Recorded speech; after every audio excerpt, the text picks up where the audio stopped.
Welcome to another edition of Teach the Geek interviews. My name is Neil Thompson. I'm the founder of Teach the Geek. It's an online platform for science and engineering professionals.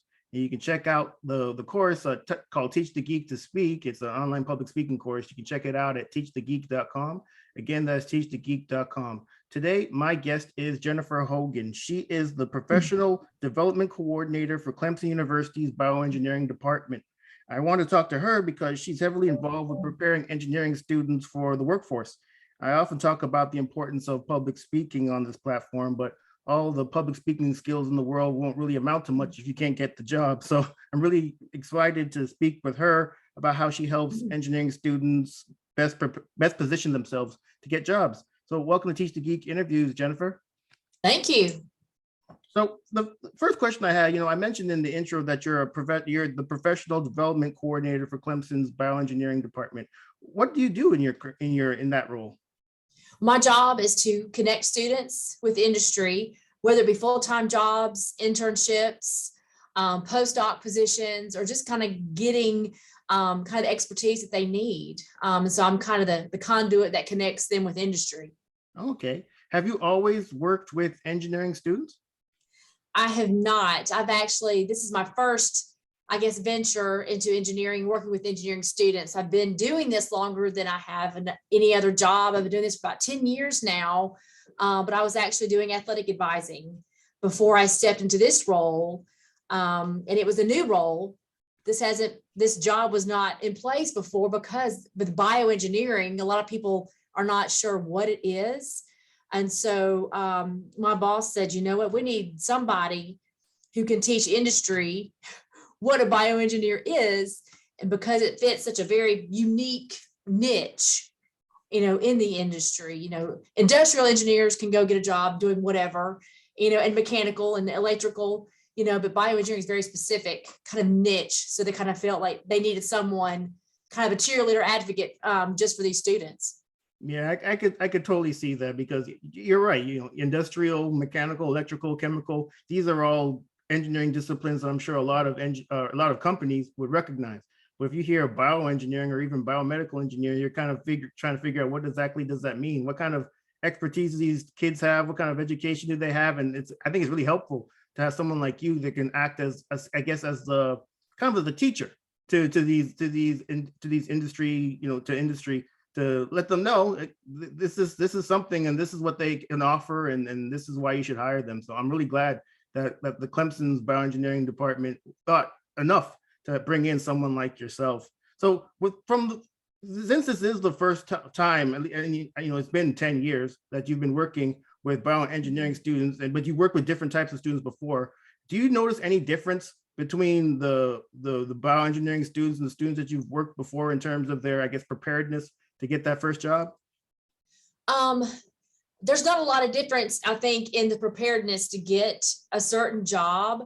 I think, the approach to the academics might be a little bit different, but I think the approach to all students getting a job after graduation or getting that internship is the same in that you have to network. And I know nobody wants to hear that. It's like, oh, networking. Everybody says networking. But the truth is, it's kind of who you know, because you're going to have, people who are in, bioengineering students, when they're graduating or they're applying for internships, that same person multiplied by how many departments there are across the United States or, even across seas who are going to apply for that one job. But if you know somebody on the inside that can say, hey, I know Jennifer, or I know John, I went to Clemson or I went to the same school, even if it's not in the same major, you have somebody on the inside pulling for you saying, hey, I'm at least familiar with this person. Let's pull their application versus just what they call praying and spraying and applying online and hoping that your resume looks good enough for someone to give you a phone call. I'm glad you said that, Jennifer, because I was on LinkedIn maybe a few months ago, and I was talking about the hidden job market, because there are jobs that are available that aren't advertised out on LinkedIn or on Indeed or on these other job platforms. And a person responded to my post saying that they didn't believe that such a network existed. And I didn't really care to argue with this person on the existence of this job market, but I firmly believe it exists. I mean, there's oftentimes, especially in a smaller company where perhaps they don't really want to get a whole bunch of resumes to review, they very much rely on people within the organization to let them know, who do you know that can potentially take on this position? And you could very well get a job that way, as opposed to spraying and praying, as you said, a bunch of resumes on, you know, a bunch of online applications where other people are doing it too. And how do you stand out from all those other applications? So I'm a firm believer in the hidden job network, and also in networking to learn about those hidden jobs. So I know me, I did also ask that, I also did say that this is the first time that you're working with engineering students. Was it something that attracted you specifically to this job? Well, actually, my husband moved us from our previous location, so it was so it was kind of a re-job. It's kind of a redoing your career in a sense. I'm still doing, you know, advising, but just a kind of a different area of advising. And it was working with students. And so they said, as long as you know how to work with students and work with other people, that, you know, whether you have an HR background or not, that did not matter. They brought in an industry expert in to kind of give me, I guess, the quick and dirty on medical device and biotechnology, and kind of how things kind of worked in that area. And so I kind of did a quick study, and it took me a while to kind of get things up and running, but we started, and I had an Excel spreadsheet with alumni and where alumni work and where they are, and trying to keep up with alumni. And then that way that will help students kind of connect. Okay, well, you want to work in biotechnology, or you want to work in CRISPR, or you want to work in orthopedics or cardiovascular. You have a question, you're working on a project. Why don't you reach out to the student who works at Johnson & Johnson, at DePuy said this, for example, in the orthopedic field. Why don't you reach out to them and ask them these questions? And you're not asking for a job. You're not asking for anything specific. You're just asking for their information and possibly complimenting them on their research or their job, or how did you get there? I really want to do what you're doing. Thank you. Thanks so much for helping me. Next thing you know, there's an internship opportunity or a job opportunity, and they've already talked with you. They know who you are already.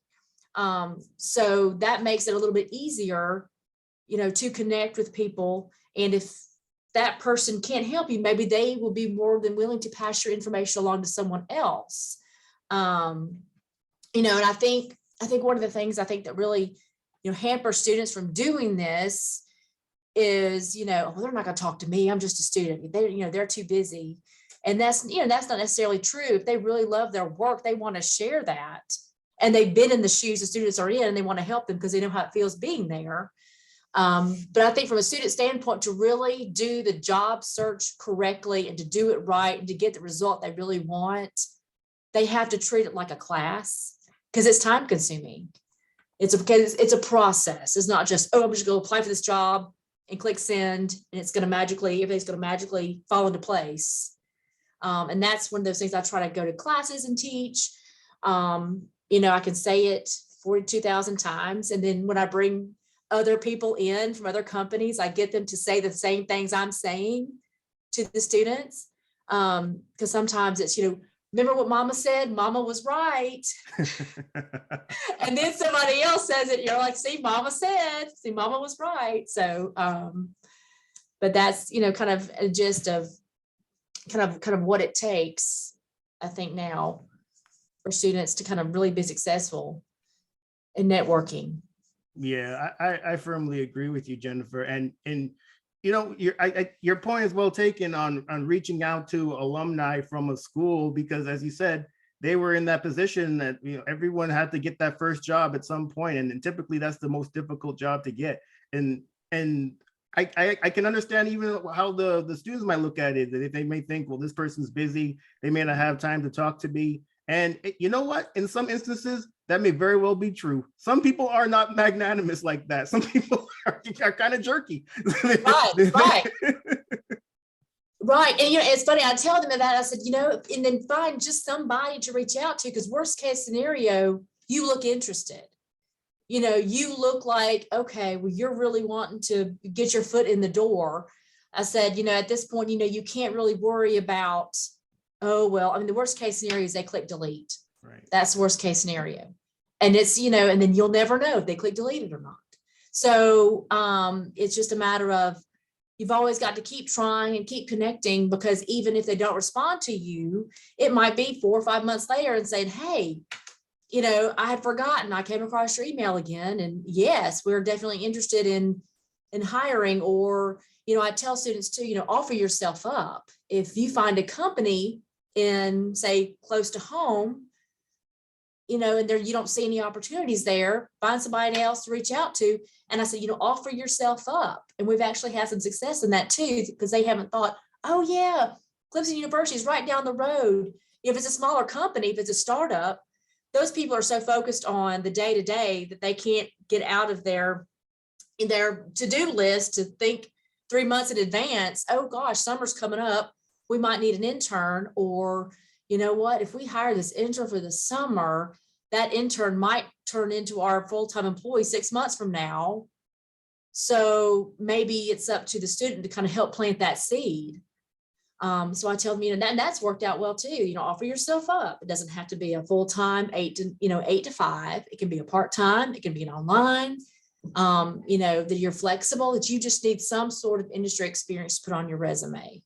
Yeah, and another point I was thinking about when you were talking, Jennifer, is these are students that are coming out of school now, but at some point they'll be in companies too. So the people that they're reaching out to now when they're students, years down the line, they may very well be a resource to the person that they now are reaching out to. So, I mean, right now they are the person seeking the help, but at some point they may be in a position to offer the help. So it's in your best interest to just connect with people, and because you never know where they're going to end up.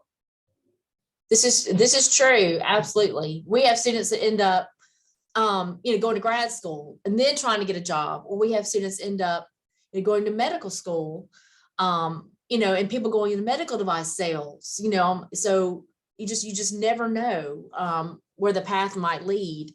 And looking at opportunities too, I tell students, if you're just trying to get some sort of experience, any type of engineering, even if you're not, biomedical engineering, maybe it's logistics, maybe it's hands-on manufacturing, maybe it's some sort of part-time environmental science or health and safety, or some sort of OSHA, or for us, regulatory affairs is a big area. So I say, look outside, because all those skills are going to be transferable. It's all in how you package it and present it. We've had students go work at BMW, for example. We have BMW down the road from us, and they've gone to BMW. And then 2 years later, they turned around and went to P&O school for prosthetics and orthotics. So you just never know. It's kind of how you package those skills and present your skills, because really it doesn't really matter necessarily, as long as you're getting some sort of workforce experience and gaining skills that are going to be needed anywhere. Yeah. I mean, I remember a few years ago, there was a student that reached out to me. He knew, I guess he found me on LinkedIn and saw that I worked at a medical device company, and he wanted to ask me about regulatory affairs. I worked in product development. I didn't work in regulatory affairs, but I did offer some advice on what he could do to make himself more attractive, become, since this was his first job coming out of graduate school, to get a job in regulatory affairs. But I also told him, I don't know why you want a job in regulatory affairs. It's the most boring job ever. Well, that's product development, man. What are you doing? But no, he ended up going into regulatory affairs. He likes it, and I think he's still in regulatory affairs. So what do I know? Well, and it's funny because you have to have those people that love to be in the lab. They love the research. And then I have students come to me saying, well, I don't want to be in the lab.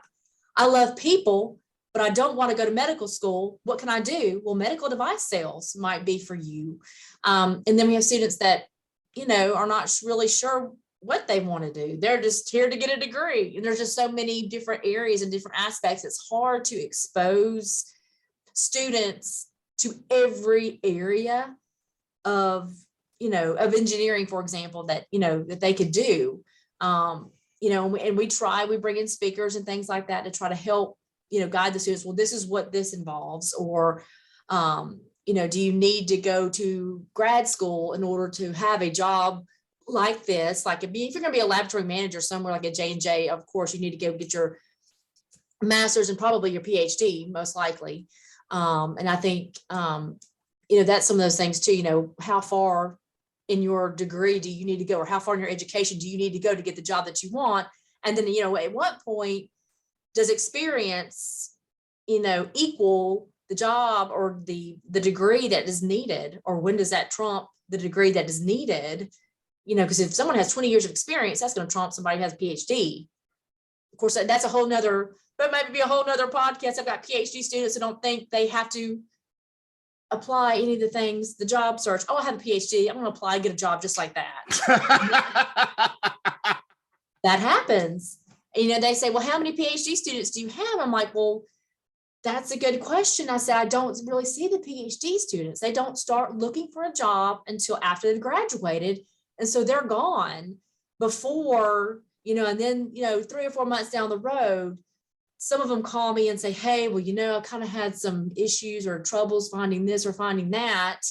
And I'm like, well, you missed the window. You've missed your window, because they're so busy with all the other schoolwork that they don't think that looking for a job or trying to find a job and networking, that's at the bottom of their list. But a lot of them are misled or have the misconception, oh, I've got a PhD. And some of those students who have a PhD, they spent a lot of time in the lab, which is great, but what else can you do? And no, they're not just going to stick a PhD in the lab. You're going to have all kind of responsibilities. So I'm trying to teach them early on that, even if you want to get a PhD, that's great. You still need industry experience.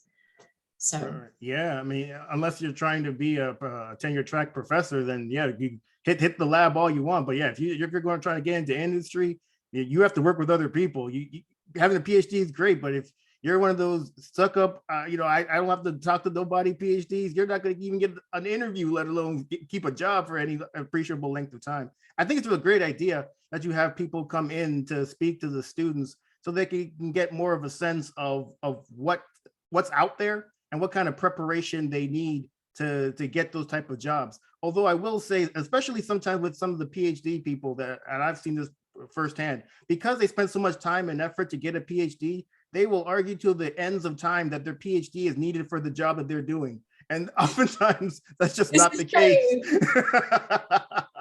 This is true, then that's when does experience trump your degree? Well, most likely experience will in most cases, but I think, you've got to get out there to get experience. And so that's what students say, well, how am I going to get experience if I don't, I said, well, you just, it's one of those things, you just got to be willing to do the dirty jobs, be willing to do the jobs that no one else wants to do. That's one of those things too, that I think students have to be willing to do, that they can't just choose the J&J and the Medtronics and the pretty jobs, the Pfizer, you can't choose the pretty jobs. Get in there and do the dirty work and move your way up and learn those skills. You mean I can't be a manager on day one, Jennifer? How dare you say such a thing? Everybody wants to do, it's funny. Everyone wants to do product development. They want to do product development. Everybody wants to do product development. And there's, you've got to kind of look outside those roles because there's not everybody does product development. Yeah, absolutely. So when it comes to actually getting a job, so you mentioned the importance of networking, and I'm a big fan of networking as well, especially since it can sometimes help skip that whole applying, spraying and praying to all these for all these online applications. So let's just say you now actually do get an interview. What type of questions would you suggest that engineering students ask the people that they're interviewing? Well, I think that they have to, I think it's just important for them to know that this, their interview works, it works both ways. It works both ways. They're not just interviewing you, you're interviewing them.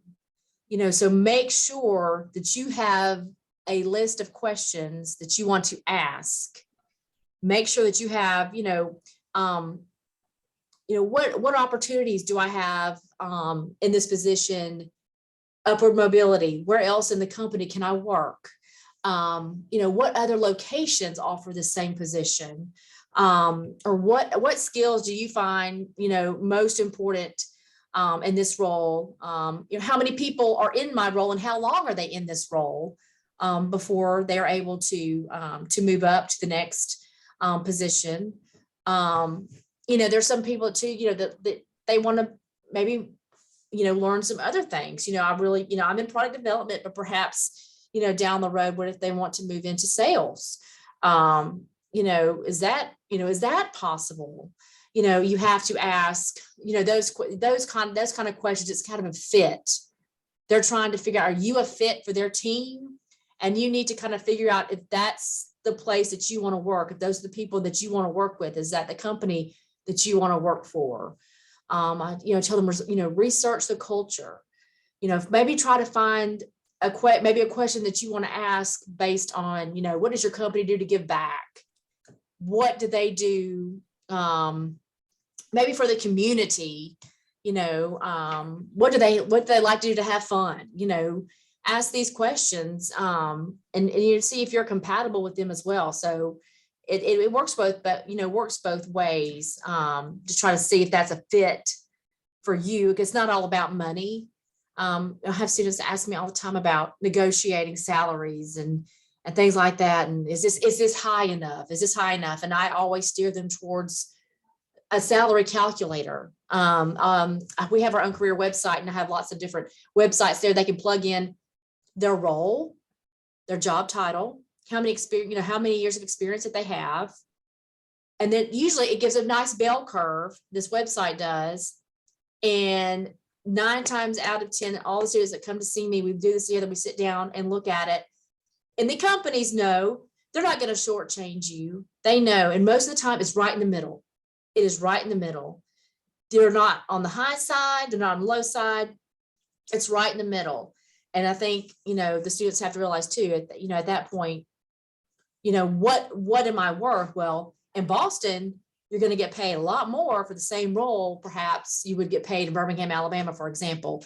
It's where you live too, the cost of living. There's a cost of living calculator I point them towards as well. Then I have a whole list of different, some companies do behavioral questions to kind of see and then one of the rumors that I've heard, for example, like from Stryker, they'll ask questions like, what number do you think of when you get up in the morning? And let's see, that's a number about what? Well, the answer that they're looking for is 1, because you want to be number 1, and Stryker wants to be number 1 as far as number 1 company. Are you serious? Yes.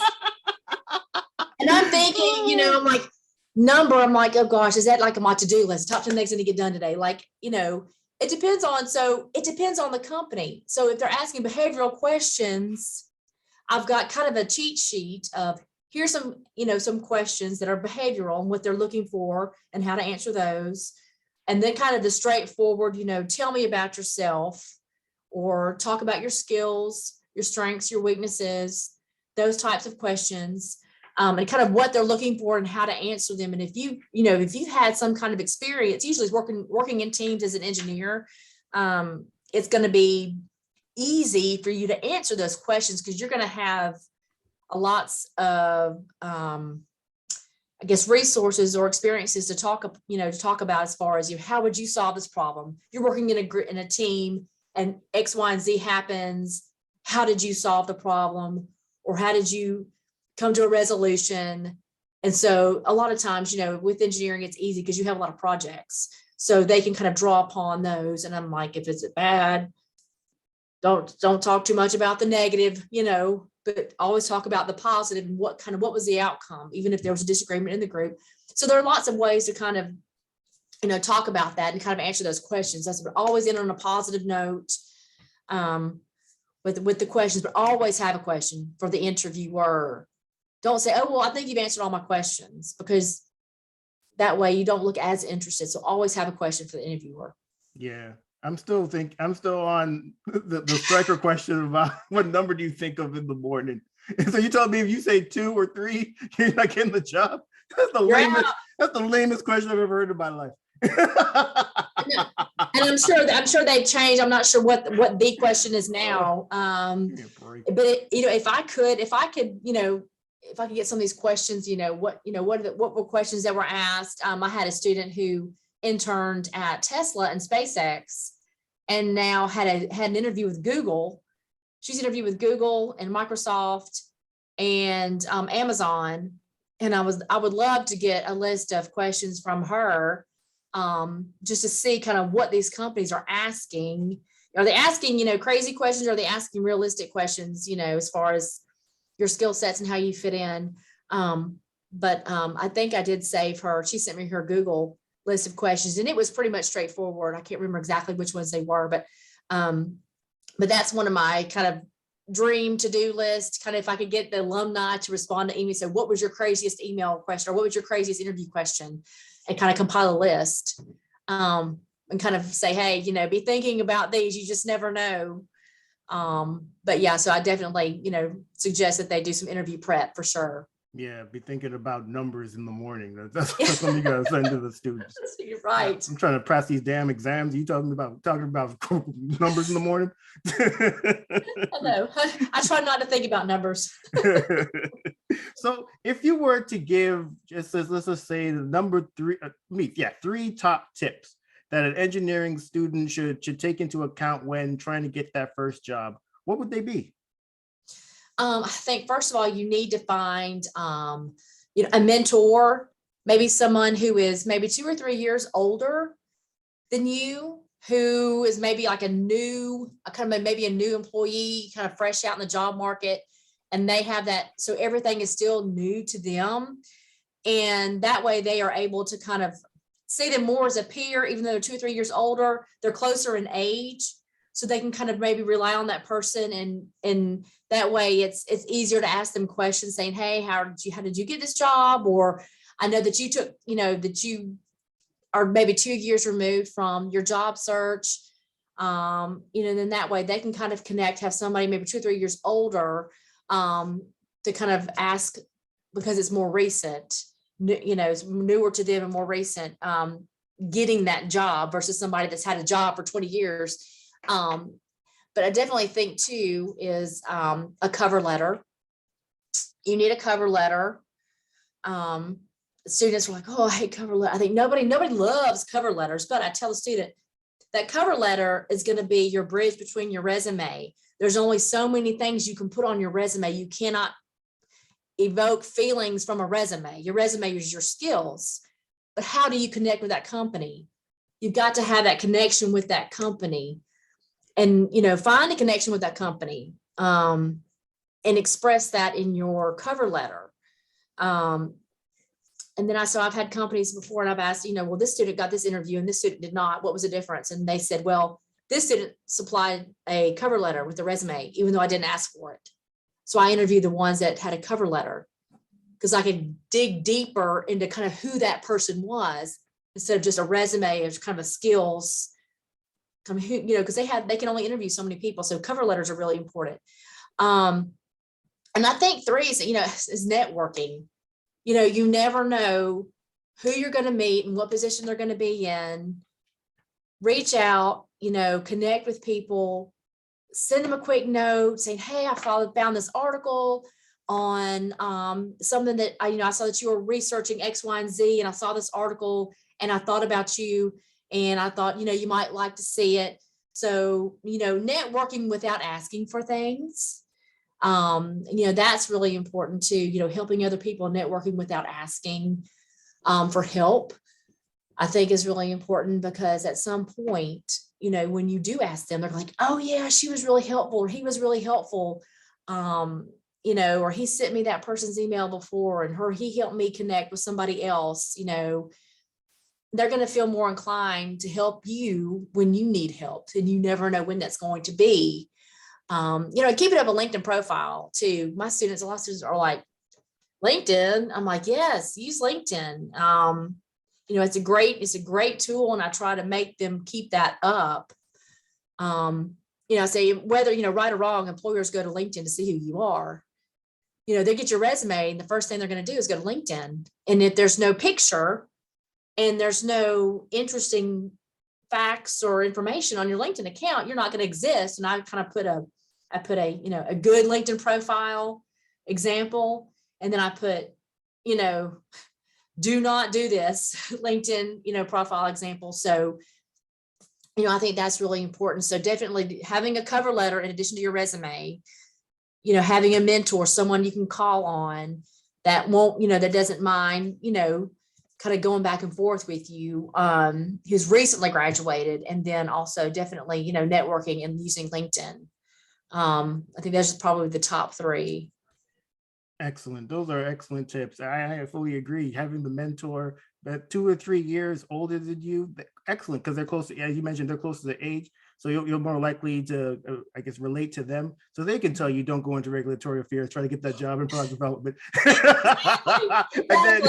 and then you also mentioned the cover letter, which is interesting because I always thought that no one really reads them, but then I kind of take your point, especially if it's your first job, that could very well be a differentiator to see that whether you get the interview or not. So that's interesting. And then also networking without asking. And that's sometimes difficult to do because ultimately you really are networking so you get that first job, but you can't actually ask for the first job. But so you have to kind of figure out a way, how do I, stay on top of these people's minds so that they actually think of me when they think of internships or that first job without actually saying, can I get an internship or that first job? So that's a bit of a It's an art. It is. It's kind of opposite of engineering. There's no like right or wrong, black or white. I mean, it's all gray. It's all in the middle. It's an artwork. And they look at me like, what? I'm like, no, don't need a calculator for this, or it's not, it's not a perfect science, which engineering is somewhat of a perfect science, or, problem solving. So I'm like, what, this is just another problem to be solved. Because in essence, engineering is problem solving. So, looking for a job, internships, experience, anything like that's going to be problem solving. So yeah, absolutely. Well, thank you for being a guest on the podcast, on the YouTube channel, Jennifer. How can people get in touch with you? Well, they can find me at jrhogan.edu or at clemson.edu. And also I have a website, and they can find it on the bioengineering website at Clemson, clemson.edu. And then they can just Google bioengineering, and that's the fastest way to get to us. Excellent. Well, everyone, that marks the end of another edition of Teach the Geek interviews. My name is Neil Thompson. I'm the founder of Teach the Geek. It's an online platform for science and engineering professionals. I'm also the creator of the online public speaking course, Teach the Geeks to Speak. And you can learn more about it at teachthegeek.com. Again, that's teachthegeek.com. Until next time, take care and stay safe. Thank you, Jennifer. Thank you. Bye-bye.